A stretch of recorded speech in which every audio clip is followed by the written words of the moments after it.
ശ്രീ കുര്യൻ തോട്ടുങ്കൽ എന്ന് പറയുന്ന ഒരു പ്രേക്ഷകൻ എൻ്റെ എല്ലാ വീഡിയോകളും കാണുന്ന ഒരാളാണ്.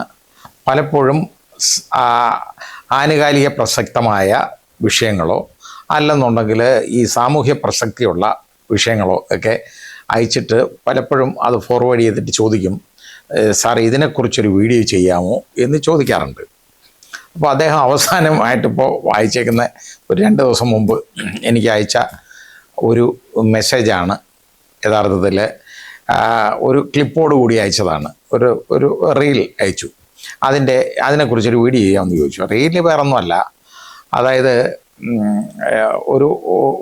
ഒരു സഹോദരി ഒരു സൈക്കോളജിക്കൽ അസിസ്റ്റൻ്റ് കൗൺസിലറായിട്ട് വർക്ക് ചെയ്യുന്നവരാണ്. അവർ ജയിലിലെ ഭക്ഷണത്തെക്കുറിച്ചും അതിൻ്റെ മെനു എങ്ങനെയൊക്കെയാണെന്നുള്ളതിനെക്കുറിച്ചും ഒക്കെ പറഞ്ഞ ഒരു വീഡിയോ ആണ് അയച്ചെന്നത്. അപ്പോൾ സാർ എന്നിട്ട് അവർ കുറേ കാര്യങ്ങൾ അതിൽ പറയുന്നുണ്ട്. ഇതിലെന്തെങ്കിലും ഇതിനെക്കുറിച്ചൊരു വീഡിയോ ചെയ്യാമോ എന്ന് ചോദിച്ചു. അതുകൊണ്ടാണ് ഞാൻ ഈ വീഡിയോ ചെയ്യുന്നത്. പലപ്പോഴും ഞാൻ ഈ പറയുന്ന കാര്യങ്ങളിൽ പല വീഡിയോയിലൊക്കെ പറഞ്ഞിട്ടുള്ളതാണ്. ഞാൻ വേറെ ആരും പറയുന്നത് കേട്ടിട്ടില്ല. ഞാൻ പറയുന്നത് എൻ്റെ അനുഭവത്തിൽ നിന്ന് പറയുന്ന കാര്യങ്ങളാണ്. ഇപ്പോൾ പ്രിൻസിപ്പൽ ജഡ്ജിയായിട്ടിരിക്കുന്ന സ്ഥലങ്ങൾ ഇപ്പോൾ തിരുവനന്തപുരത്ത് ഇരുന്നിട്ടുണ്ട്, തൃശ്ശൂർ ഇരുന്നിട്ടുണ്ട്, അപ്പോൾ എറണാകുളത്ത് ഇരുന്നിട്ടുണ്ട്. ഇങ്ങനെയൊക്കെയുള്ള അപ്പോൾ അതിൽ ഈ തിരുവനന്തപുരത്തും തൃശ്ശൂരും ഉള്ള പ്രത്യേകത എന്ന് പറഞ്ഞാൽ തിരുവനന്തപുരത്ത് സെൻട്രൽ ജയിലുണ്ട്, അതുപോലെ തൃശ്ശൂർ സെൻട്രൽ ജയിലെന്ന് പറഞ്ഞാൽ വിയ്യൂരുണ്ട്. അപ്പോൾ ഇങ്ങനെ ഈ ജയിലുകൾ മിക്കവാറും പിന്നുള്ളത് നമുക്ക് കണ്ണൂരൊക്കെ അല്ലേ ഉള്ളത്. പിന്നെ അതുപോലെ നെട്ടുകാൽത്തേരിയിൽ ഇപ്പോൾ ഉണ്ട്. പിന്നെ അത് ഓപ്പൺ പ്രസനാണ്. പിന്നെ ഏതാണ്ട് ഒരു കാസർഗോഡ് ഒരു സ്ഥലത്ത് ഒരു ജയിലിപ്പോൾ ഉണ്ട്, ചീമേനി അവിടെയുണ്ട്. അപ്പോൾ ബാക്കി ഈ സെൻട്രൽ ജയിലുകളെന്ന് പറഞ്ഞാൽ മെയിൻ സെൻട്രൽ ജയിലുകൾ ഇവിടെ ഉള്ളത് നമ്മൾ കണ്ണൂർ, അതുപോലെ തന്നെ വിയ്യൂർ, അതായത് തൃശ്ശൂർ, പിന്നെ ഉള്ള തിരുവനന്തപുരം പൂജപ്പുര. അപ്പോൾ ഞാൻ ഈ പൂജപ്പുര സെൻട്രൽ ജയിലിലും അതുപോലെ തന്നെ ഇവിടെ നമ്മുടെ വിയ്യൂർ സെൻട്രൽ ജയിലിലും ഒരുപാട് തവണ പോകാനിടയായിട്ടുണ്ട്. തിരുവനന്തപുരത്ത് സെൻട്രൽ ജയിലിലും അതുപോലെ ഈ വിയ്യൂർ സെൻട്രൽ ജയിലിലും ഈ സന്ദർശിക്കുമ്പോൾ സന്ദർശിക്കണം നിർബന്ധമായിട്ട് ജില്ലാ എഡി ഇടയ്ക്കിടയ്ക്ക്. കാരണം ഈ തടവുപുള്ളികൾ നമുക്ക് ഒരു പരാതി അയക്കും. ഒരു പരാതിപ്പെട്ടി ഈ ജില്ലാ കോടതിയുടെ പരാതിപ്പെട്ടിയായിട്ട് അവിടെ വെച്ചിട്ടുണ്ട്. ഈ 2 ജയിലുകളിലും, അതായത് എല്ലാ ജയിലുകളിലും സെൻട്രൽ ജയിലുകളിലുണ്ട്, അല്ലാത്ത ജയിലുകളിലുണ്ട്. ആ സെൻട്രൽ ജയിലിൽ നിന്നുള്ള പെട്ടി ഉണ്ടല്ലോ, അതിൻ്റെ താക്കോൽ ജില്ലാ കോടതിയിലായിരിക്കുന്നത്. ഈ പെട്ടി അവിടുന്ന് ആഴ്ച തോറും ഇവിടെ കൊണ്ടുവന്ന് കൊടുക്കണം, കോടതി കൊണ്ടുവന്ന് വരണം. എന്നിട്ട് ഇവിടാണ് ഇത് ശിരസ്താരാണ് ഇത് തുറന്നിട്ട് അതിനകത്തുള്ള ലെറ്ററുകളൊക്കെ പരിശോധിച്ചിട്ട് ജില്ലാ ജഡ്ജിയുടെ മുമ്പിൽ വെക്കേണ്ടത്. അപ്പോൾ അങ്ങനെ വെക്കുമ്പോൾ പല പരാതികളും വരും. ചില നല്ല കാര്യങ്ങളൊക്കെ എഴുതി വരാറുണ്ട്. പിന്നെ അവരുടെയൊക്കെ വീട്ടിലുള്ള ബുദ്ധിമുട്ടുകൾ, അവരുടെ വീടുകളിലൊക്കെ വേണ്ട പ്രൊട്ടക്ഷനെ കുറിച്ചുള്ള കാര്യങ്ങളൊക്കെ ഈ തടവുപുള്ളികൾ പലപ്പോഴും എഴുതി വിടാറുണ്ട്. ജീവപര്യന്ത തടവുകാരാണ് കൂടുതലും ഈ എഴുതുന്നത്. അല്ലാത്ത തടവുകാർ വളരെ കുറവാണ് പരാതിയുള്ളവർ. അവർ എഴുതി വിടാറുണ്ട്. ആ പരാതി അത് അന്വേഷിക്കാനും ഒക്കെ പോവും. പിന്നെ അവരുടെ വെൽബീയിങ് എങ്ങനെയാണ് ഈ പ്രിസണേഴ്സിനെ അവിടെ കീപ്പ് ചെയ്യുന്നത്, അവരെ ശാരീരികമായിട്ടൊക്കെ വളരെ ഉപദ്രവിക്കുന്നുണ്ടോ എന്നൊക്കെ ഉള്ള കാര്യങ്ങളും ഒക്കെ നോക്കാനായിട്ട് പോകും. ആ ഉപദ്രവത്തിൻ്റെ കാര്യങ്ങളൊക്കെ ചൂണ്ടിക്കാണിച്ച് കിട്ടിക്കഴിഞ്ഞാൽ നിർബന്ധമായിട്ട് അത് പരിശോധിക്കേണ്ടതായിട്ട് വരും പലപ്പോഴും. അപ്പോൾ ഇത് ഇങ്ങനെ പരിശോധിക്കാൻ പോകാനുള്ള ഇട വന്നിട്ടുണ്ട് എനിക്ക്. അങ്ങനെ പോകുമ്പോൾ വൈകുന്നേരം മിക്കവാറും ഒരു 3 മണി കഴിഞ്ഞാണ് അവിടെ ചെല്ലുന്നത്. അപ്പോൾ അങ്ങനെ അറിയിച്ചിട്ട് പോവുകയാണെങ്കിലും അറിയിക്കാതെ പോവുകയാണെങ്കിലും, അപ്പോൾ അറിയിച്ചിട്ട് പോകുമ്പോൾ നിർബന്ധമായിട്ടും അവിടെ ഇൻസ്പെക്ഷനാണ് ജയിലിൽ, അതിന് വേണ്ടിയാണ് പോകുന്നത്. അപ്പോൾ അവിടുത്തെ ഫുഡിൻ്റെ കാര്യങ്ങളൊക്കെ നോക്കും. ഞാൻ ചെന്നേക്കുമ്പോൾ കാണുന്നത് ഒരു 4 മണിയാവുമ്പോൾ ഇവരുടെ ഈ വൈകുന്നേര ഭക്ഷണം ഉണ്ടല്ലോ, അതിന് ഇവരെ 4 മണിക്ക് കൊടുക്കും. ഈ രാത്രിയുള്ളത് ഈ അത്താഴം എന്ന് പറയുന്നത് 4 മണിയാണ്. അതിൻ്റെ കാരണം എന്ന് പറഞ്ഞാൽ ഞാനത് മനസ്സിലാക്കിയിട്ടുള്ളത് എന്ന് പറഞ്ഞാൽ ഇവരെ ഈ വൈകുന്നേരം ജയിലിലെ എണ്ണമൊക്കെ എടുത്തിട്ട് ഇതിനെ കയറ്റി അടയ്ക്കണ്ടേ. അപ്പോൾ ഇവരെ ഓരോ ഇങ്ങനെ കയറ്റി അടയ്ക്കണമല്ലോ. ആ അടയ്ക്കേണ്ടതായിട്ട് വരുന്നുണ്ടേ 4 മണിയാകുമ്പോൾ കൊടുത്തേ വെക്കുള്ളൂ. ഫുഡും കൂടെ കൊടുത്താണ് ഫുഡ് വിളമ്പി ആദ്യമേ ഫുഡ് അവിടെ വെച്ച് കഴിക്കുകയല്ല, ഫുഡും കൂടെ അങ്ങ് അകത്തോട്ട് കൊടുക്കും. അവർക്ക് പ്ലേറ്റിനകത്ത് വിളമ്പി കൊടുക്കും. അപ്പോൾ അന്നത്തെ രാത്രി കൊടുക്കുന്ന ഫുഡ് എന്നും പറഞ്ഞിട്ട് ഞാൻ കണ്ടിട്ടുണ്ട്. ഈ 4 മണിക്ക് ഒക്കെ കൊണ്ടുവരുമ്പോൾ അത് നമുക്ക് ടേസ്റ്റ് ചെയ്യാനായിട്ട് കൊണ്ടുവരും. ഈ ഫുഡ് അത് പരിശോധിക്കാനായിട്ട് കൊണ്ടുവരുന്നതാണ്. അപ്പം ഞാൻ ടേസ്റ്റ് ചെയ്തിട്ടൊന്നുമില്ല, അത് കണ്ടിട്ടേ ഉള്ളൂ.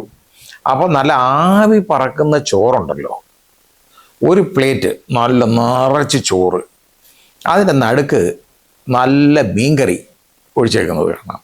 ആ മീൻകറി എന്ന് പറയുന്നതിനകത്ത് വലിയ 2 മീൻ, അതേതുകൊണ്ട് നമുക്ക് തോന്നുന്നത് ഈ ഈ അയില കുട്ടി പോലുള്ള അയിലയുടെ തന്നെ അല്പം കൂടെ ചെറിയ മീൻ 2 എണ്ണം ഇങ്ങനെയുള്ളതാണ് ഞാൻ കണ്ടത്. അപ്പം ഞാൻ പറഞ്ഞ ഇത് കൊള്ളാമല്ലോ, ഇത്രയും 2 വലിയ മീനെ ഈ ഒരു ജില്ലാടിക്ക് ഉള്ള ശമ്പളത്തിൽ ഇതുപോലും തിന്നാൻ ബുദ്ധിമുട്ടായിരിക്കും, അതൊക്കെയാണ് കൊടുക്കുന്നതല്ലേ എന്ന് ഞാൻ ചോദിച്ച് ചിരിച്ചിട്ടുണ്ട്. അപ്പോൾ ഇതിനെക്കുറിച്ച് പരാതി വരും. കാര്യം ഒരുത്തൻ പരാതി എഴുതി വെച്ചത് മീൻകറിയുണ്ട്, പക്ഷേ ഈ മീൻകറിയിൽ ഈ മീനിനകത്ത് ഉപ്പോ അതിൻ്റെ മുളകോ എരിവോ ഒന്നും പിടിക്കത്തില്ല എന്ന്. അപ്പം ഞാനിത് ചോദിച്ചപ്പോൾ അവർ പറഞ്ഞു, സാർ അത് ശരിയാ, കാരണം ഇതിൻ്റെ ചാറ് ആദ്യം വെക്കും, എന്നിട്ട് ഈ മീൻ വേറെ പുഴുങ്ങിയെടുക്കും, എന്നിട്ട് അതാണ് ഇതിലിട്ട് ഓരോരുത്തർക്ക് കൊടുക്കുന്നതെന്ന്. അപ്പം ഞാൻ പറഞ്ഞു, അങ്ങനെ മീൻകറി വെച്ചാൽ എങ്ങനെ പറ്റുന്നേ? അപ്പോഴാണ് മനസ്സിലാക്കിയത്, ഈ മീൻകറി ഇത് ഒരുപാട് പേർക്ക് വേണ്ടി വെക്കുന്നതല്ലേ, ഈ ആദ്യം കോരുന്നവർക്ക് മീൻ കിട്ടും, പിന്നെ വരുന്നുണ്ടെങ്കിൽ മുള്ളേ കാണും, മീൻ കാണത്തില്ല. അങ്ങനെ പ്രശ്നം, അതിന് വലിയ വഴക്കും ബഹളവും നടക്കും. അങ്ങനെ ഉള്ള പരിപാടി പറഞ്ഞു തന്നു. അപ്പം ഞാൻ അതിൽ പിന്നെ ഇടപെടാൻ പോയില്ല, കാരണം വലിയ ബുദ്ധിമുട്ടാണ്. ശരി, ഇനി ഇതും കഴിഞ്ഞിട്ട് ഇനി ഇത് എന്തൊക്കെയാണ് അവിടെ കൊടുക്കുന്നതെന്ന് ചോദിച്ചു കഴിഞ്ഞാൽ, മീൻ കറിയുടേത് ഞാനിപ്പോൾ ഈ പറഞ്ഞ പോലുള്ള കാര്യമാണ്. കാരണം അത് അങ്ങനെ പറ്റൂ, പക്ഷേ മീൻ കറക്റ്റായിട്ട് കൊടുക്കുന്നുണ്ട്, ശരിയായ തൂക്കത്തിലും ഒക്കെ തന്നെ കൊടുക്കുന്നത്. അത് എല്ലാ ഫുഡിനും അതിൻ്റെ അളവുണ്ട്. ഇപ്പോൾ തോരൻ എന്ന് പറഞ്ഞാൽ ഇത്ര ഗ്രാം, അവിയലെന്ന് പറഞ്ഞാൽ അത് ഇത്ര ഗ്രാം, ഇന്ന ഗ്രാം. പിന്നെ അതേപോലെ തന്നെ അത് മീൻകറി അതിൻ്റെ ക്വാണ്ടിറ്റി ഇത്ര, ഇറച്ചിക്കറി അതിനും ക്വാണ്ടിറ്റി ഇത്ര. അപ്പോൾ ഇതുപോലാണ് എല്ലാം കൊടുക്കുന്നത് ഈ സാധനങ്ങളെല്ലാം. പിന്നെ കൊടുക്കുന്ന മെനു എന്ന് പറയുന്നത് ശരിയാണോ എന്നാണ് നമ്മുടെ കുര്യൻ തോട്ടുങ്കലിന് അറിയേണ്ടത്. സത്യമാണ്, ഈ സൈക്കോളജിക്കൽ അസിസ്റ്റൻ്റ് കൗൺസിലർ പറഞ്ഞേക്കുന്നത് അക്ഷരം പ്രതി സത്യമാണ് ഫുഡിൻ്റെ കാര്യം. അപ്പോൾ അതായത് രാവിലെ ബ്രേക്ക്ഫാസ്റ്റ് ഉണ്ട്, ബ്രേക്ക്ഫാസ്റ്റിന് കൊടുക്കുന്നതെന്ന് പറയുന്നത് അത് ഇഡ്ഡലി കൊടുക്കും ഒരു ദിവസം, പിന്നെ ഒരു ദിവസം ഉപ്പുമാവ് കൊടുക്കും, അങ്ങനെ ചിലപ്പോൾ പുട്ട്, അങ്ങനെ കടല, അതിനകത്ത് കടലയുണ്ട്, കടലക്കറി ആയിരിക്കാം ചിലപ്പോൾ, അല്ലെങ്കിൽ വെജിറ്റബിൾ കറി എന്തെങ്കിലും ആയിരിക്കും. പിന്നെ ഇതേപോലുള്ള സാധനങ്ങളൊക്കെയാണ് ഇതിനോട് കൊടുക്കുന്നത്.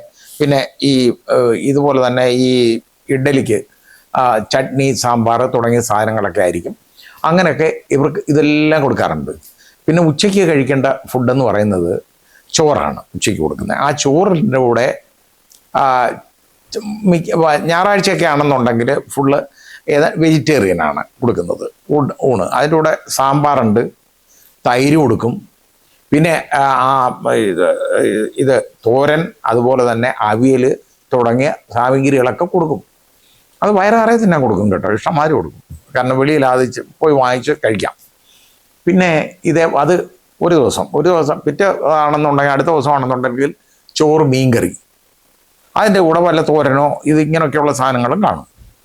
പിന്നെ ഒരു ശനിയാഴ്ച തോറുമാണെന്ന് അതിൻ്റെ ഓർമ്മ മട്ടൻ കറി അത് കൊടുക്കും, അതുള്ളതാണ്. ഒരു ദിവസം ചിക്കൻ കറി.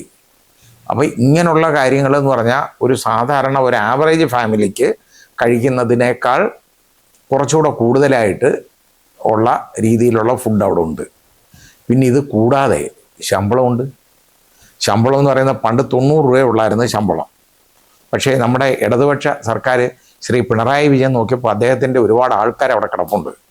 എല്ലാം അവർക്ക് വേണ്ടി ഏതാണ്ട് 600 രൂപയ്ക്ക് മേളിലായി, എത്രയാണെന്നിപ്പം ഞാൻ മറന്നുപോയി അതിൻ്റെ എമൗണ്ട്, അത് ആക്കി കൂലി. ആ കൂലി അത് കൊടുക്കുമ്പോൾ ഇറങ്ങി പോകുമ്പോൾ നല്ലൊരു ബാങ്ക് ബാലൻസുമായിട്ട് ഇറങ്ങിച്ചെല്ലാം വീട്ടിൽ പോകാം. അപ്പോൾ യഥാർത്ഥത്തിൽ ഈ 600 രൂപ കിട്ടിയാൽ ഉള്ള കാര്യം എന്താണെന്നറിയോ? ബോർഡിങ്, അതായത് താമസിക്കാനുള്ള സ്ഥലത്തിന് കാശൊന്നും വേണ്ട, ലോഡ്ജിങ്ങിന് കാശ് വേണ്ട, അത് റൂമുണ്ട് അവിടെ ഇവർക്ക് താമസിക്കാമല്ലോ, അതുണ്ട്. പിന്നെ ഫുഡിന് ഇതിനാണല്ലോ നമുക്ക് കാശ് ചിലവാകുന്നേ, അതും ഒന്നും ആവത്തില്ല. പിന്നെ കുളിക്കാനുള്ള സാധനങ്ങൾ, ഒന്നും ഒരു സാധനവും ഇവർക്ക് വാങ്ങണ്ട, സകല ചെലവും കഴിഞ്ഞാണ് ഈ പണം കിട്ടുന്നത്. ഇങ്ങനെ കിട്ടുന്നത് വേറെ വല്ല ജോലിയുണ്ടോ? ഇല്ല. അപ്പോൾ ജയിലിൽ കിടക്കുന്നതല്ലേ നല്ലതെന്ന് ഒരുത്തന് തോന്നിയാൽ ശരിയാണ്, അങ്ങനെ പറയാൻ പറ്റുള്ളൂ. പിന്നെ ഇങ്ങനെ ജയിലിൽ പരിപോഷിപ്പിച്ചിട്ട് ഒരുപാട് പേരെ നമ്മൾ കാണാം. ഈ അവിടെ ജയിലിൽ ആദ്യമൊക്കെ ചെല്ലുമ്പം മേലിഞ്ഞുണങ്ങി നരുന്തിനെ പോലെ ഇരിക്കുന്നവന്മാരൊക്കെ ഈ ഇറങ്ങി വരാറാവുമ്പോൾ നല്ല സുന്ദര കുട്ടപ്പന്മാരായിട്ട് റെഡി ആയിരിക്കുകയാണ്. കാരണം അത് ഒരുപാട് പേരുടെ ഉണ്ട്. ഞാൻ പറയുന്നത് കാരണം ഞാൻ ശിക്ഷിച്ചേക്കുന്ന പ്രതികളുടെ കാര്യം കൂടെ ഉണ്ട്. അതുകൊണ്ട് എനിക്കത് പറയുന്നത് ശരിയല്ലാത്തതുകൊണ്ട് ഞാൻ പറയുന്നില്ല. ഇവിടെ നമ്മൾ ചിന്തിക്കേണ്ടത്, യവന്മാർ ഈ കൊന്നേക്കുന്ന ആളുകളുണ്ടല്ലോ, അവരുടെ വീട്ടുകാർ വളരെ കഷ്ടപ്പെട്ടാണ് ഇവനെ ജയിലിലാക്കുന്നത്. അവരൊരുപാട് പണിപ്പെടും. അവരിതിൻ്റെ പുറകെ നടന്ന്, ഈ കേസിന് പുറകെ നടന്ന് അതൊക്കെ ചെയ്യിപ്പിച്ച് സർക്കാർ ചെയ്യുമെങ്കിൽ പോലും അവരും കൂടെ പരിശ്രമിച്ചും പണം ചിലവാക്കിയാണ് ഇവനെയൊക്കെ അകത്താക്കുന്നത്. അപ്പം ഇവനെ തൂക്കിക്കൊല്ലാൻ വിധിക്കുക എന്നൊക്കെ പറഞ്ഞു കഴിഞ്ഞാൽ 1991 അവസാനമായിട്ടുള്ള ഒരു തൂക്കിക്കൊല നടന്നേക്കുന്നത്. അത് കഴിഞ്ഞാൽ പിന്നെ വേറെ തൂക്കിക്കൊലകളൊന്നും നമുക്ക് ഇവിടെ നടന്നിട്ടില്ല. കുറേ പേരെ വിധിക്കുകയും ഒക്കെ ചെയ്തിട്ടുണ്ട്. സുപ്രീം കോടതി വരെ പോയി. പ്രസിഡന്റ് ദയാഹർജി തള്ളിയത് പോലും രണ്ടാമത് പിന്നെയും സുപ്രീം കോടതിയെ കൊണ്ട് എടുപ്പിച്ച് അത് ജീവപര്യന്തമാക്കിയ കേസൊക്കെ ഉണ്ട്. അതിനെക്കുറിച്ചൊന്നും ഞാൻ പറയുന്നില്ല. അപ്പോൾ ഇവനെയൊക്കെ യഥാർത്ഥത്തിൽ കൊല്ലാനും പറ്റുകയില്ല. ഇതാണ് കാര്യം. അത് വളരെ വളരെ ബുദ്ധിമുട്ടാണ്. അവരെ തൂക്കിക്കൊലയൊന്നും നടക്കുന്ന കാര്യമല്ല. പിന്നെ ജീവപര്യന്തമാണ് ഈ നടക്കുന്നത്. ഈ ജീവപര്യന്തം കിടക്കുന്നതാണ് ഞാനീ പറഞ്ഞത്. ഇത് ആ വീട്ടുകാർക്ക് കിട്ടാത്ത പരിരക്ഷയും അവരുടെ ആകെപ്പാടെയുള്ള ആൾ പോയി. മിക്കവാറും ഒരു കുടുംബം മുഴുവൻ നശിക്കുകയാണ്. ഒരച്ഛനും അമ്മയ്ക്കും മകനില്ലാതാകുന്നു, ഭാര്യയ്ക്ക് ഭർത്താവില്ലാതാകുന്നു, മക്കൾക്ക് അച്ഛനെ ഇല്ലാതാകുന്നു, അതുപോലെ തന്നെ സഹോദരിമാർക്ക് സഹോദരൻ ഇല്ലാതാവുന്നു. ഇങ്ങനെയൊക്കെയുള്ള അതാണ് നമ്മൾ കാണുന്നതൊക്കെ. പക്ഷേ അവരുടെ ചിലവ് എങ്ങനെയാണ് നടക്കുന്നതെന്നുള്ളതിനെക്കുറിച്ച് ആലോചിക്കുന്നതിന് പകരം ഇവിടെ ഹ്യൂമൻ റൈറ്റ്സ് ആക്ടിവിസ്റ്റ് എന്ന് പറയുന്ന കുറേ എണ്ണമുണ്ട്. അതെല്ലാം ആലോചിക്കുന്നത് ഈ നമ്മുടെ ഈ തെരുവട്ടിയുടെ കാര്യം പറയുന്നത് പോലെ തന്നെയാണ്. തെരുവ് നായ്ക്കളുടെ കാര്യം എന്ന് പറയുന്ന പോലെ ഇവരെ എങ്ങനെയൊക്കെ പരിപോഷിപ്പിക്കാം, ഇവർക്ക് മനുഷ്യാവകാശങ്ങൾ ഇവർക്ക് വളരെ വലുതാക്കാം എന്ന് നോക്കി നടക്കുന്നവരാണ്. ഇവരെക്കാൾ മനുഷ്യാവകാശങ്ങളില്ലേ ഈ വിക്ടിമിന്? ഇപ്പോൾ വിക്ടിം അവർക്ക് വിക്ടിം പ്രൊട്ടക്ഷൻ സ്കീമും ഒക്കെ ഉണ്ട്. എന്നാലും അതൊന്നും വളരെ വലിയ കാര്യമായിട്ടൊന്നും നടക്കാറില്ല. കഴിഞ്ഞ സർക്കാർ ഫണ്ടില്ലെന്നും പറഞ്ഞ് ഈ കാശൊന്നും കൊടുക്കാറില്ല. ഇപ്പോൾ ഉള്ളത് കാശ് കൊടുക്കുന്നതായിട്ട് ഒരാൾ എൻ്റെ അടുത്ത് പറഞ്ഞു, ഞാൻ അറിഞ്ഞിട്ടുണ്ട്. ഏതായാലും ഇങ്ങനെയൊക്കെയുള്ള കാര്യങ്ങളാണ് നമ്മൾ നടക്കുന്നത്. അതുകൊണ്ട് ശ്രീ കുര്യൻ തോട്ടുങ്കൽ ഈ പറഞ്ഞേക്കുന്നതൊക്കെ അക്ഷരാർത്ഥത്തിൽ ശരിയാണ്. ഇവർക്ക് സുഭിക്ഷമായ ഭക്ഷണം ജയിലിൽ കിട്ടുന്നുണ്ട്. അതുകൊണ്ട് ജയിൽ ശിക്ഷ അനുഭവിക്കുന്നതിന് ഒരു മനപ്രയാസവുമാർക്കൊന്നുമില്ല. വളരെ സുഖമായിട്ട് ആവാം. പിന്നെ കൂടെ വേറെ കാര്യമുണ്ട്, രാഷ്ട്രീയ സ്വാധീനം ഉണ്ടെങ്കിൽ കൂടെ പരയോള്, അതായത് സുഖാസത്തിന് പോയി താമസിച്ചു അവൻ്റെ വീട്ടിൽ ഇതിലും കഷ്ടപ്പാടായിരിക്കും. വീട്ടിൽ പോകാം, അവിടെ പോകാം, താമസിക്കാം. പെണ്ണും പിള്ളേരോടൊക്കെ താമസിച്ചതിന് ശേഷം നേരെ തിരിച്ച് വീണ്ടും ജയിലിലേക്ക്, അടുത്ത സുഖാസ കേന്ദ്രത്തിലേക്ക് പോകും. ആ രീതിയാണ് നടക്കുന്നത്. ശരിയായ കറക്ഷണൽ ട്രീറ്റ്മെൻറ്റാണ് യഥാർത്ഥത്തിൽ നമ്മൾ ജയിൽ കൊണ്ട് ഉദ്ദേശിക്കുന്നത്. പക്ഷെ അങ്ങനെ ഒരു കറക്ഷൻ നടക്കുന്നില്ല. അതാണ് കാണുന്നത്. അപ്പോൾ അത് ഈ ശിക്ഷ എന്ന് പറയുന്ന യഥാർത്ഥത്തിൽ അവിടെ ഒന്നും നടക്കുന്നില്ല എന്നുള്ളത് വേണം നമ്മൾ കാണാൻ. ശിക്ഷയൊന്നുമല്ല, സുഖവാസമേ നടക്കുന്നുള്ളൂ. അതാണ്. അത് പല വിദേശ രാജ്യങ്ങളിലും ഇതൊക്കെ തന്നെയാണ്. അല്ലാതെ ഇവിടെ മാത്രമൊന്നും അല്ല. ഇതിനെ കഴിഞ്ഞ് സുഖമായിട്ടുള്ള ആളുകൾ താമസിക്കുന്ന പല രാജ്യങ്ങളും ഞാൻ കണ്ടിട്ടുണ്ട്. അതൊക്കെ ഉണ്ട്. പക്ഷേ ഇവിടെ മോശമല്ല, ഇവിടെയും സുഖമാണ്, കുഴപ്പമൊന്നുമില്ല.